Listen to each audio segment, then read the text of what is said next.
Hello everyone, welcome to our channel. তো আজকে আমরা পড়ব অ্যাটমসফিয়ার, বায়ুমণ্ডল। ঠিক আছে।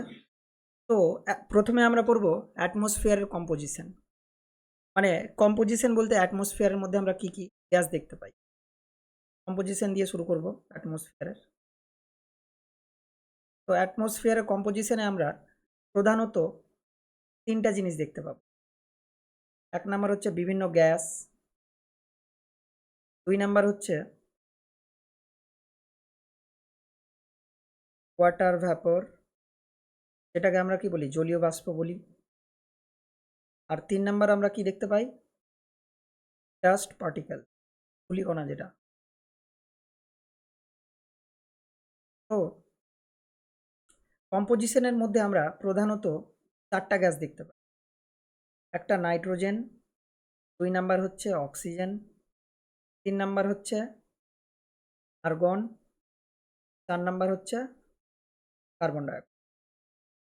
আমাদের এর কতটা পার্সেন্টেজ বা ভলিউম উপস্থিত অ্যাটমসফিয়ারে সেটা কিন্তু আমাদের জানতে হবে। নাইট্রোজেন অলমোস্ট 78.08% উপস্থিত, অক্সিজেন 20.94, আর্গন 0.93, আর কার্বন ডাইঅক্সাইড হচ্ছে 0.03%। তো প্রত্যেকটার কম্পোজিশনের সাথে ভলিউম কতটা, এটা কিন্তু অবশ্যই খুবই ইম্পর্টেন্ট। এরপরে আসবো আমরা ওয়াটার ভেপর বা জলীয় বাষ্পে। এটা বায়ুমণ্ডলে প্রায় 4% উপস্থিত। ওয়াটার ভেপরের কয়েকটা বৈশিষ্ট্য জানতে হবে।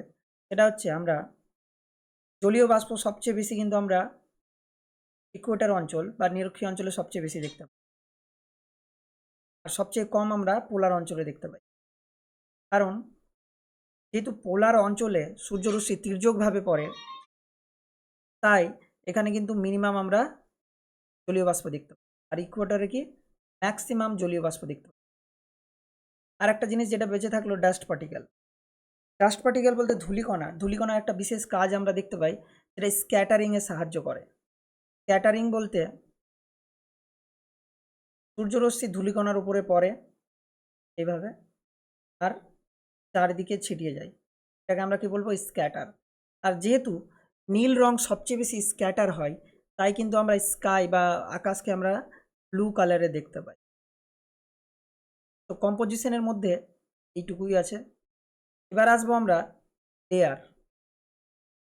অ্যাটমসফিয়ারে আমরা প্রধানত আমরা পাঁচটা লেয়ার দেখতে পাই। একটা হচ্ছে ট্রোপোস্ফিয়ার, দুই নাম্বার হচ্ছে স্ট্র্যাটোস্ফিয়ার,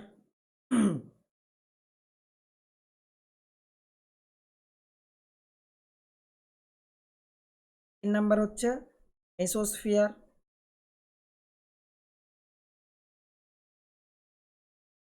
চার নাম্বার হচ্ছে থার্মোস্ফিয়ার। থার্মোস্ফিয়ারের আর একটা নাম কিন্তু আইনোস্ফিয়ার, মনে রাখতে হবে। আর একটা আমরা দেখতে পাই কি, এক্সোস্ফিয়ার।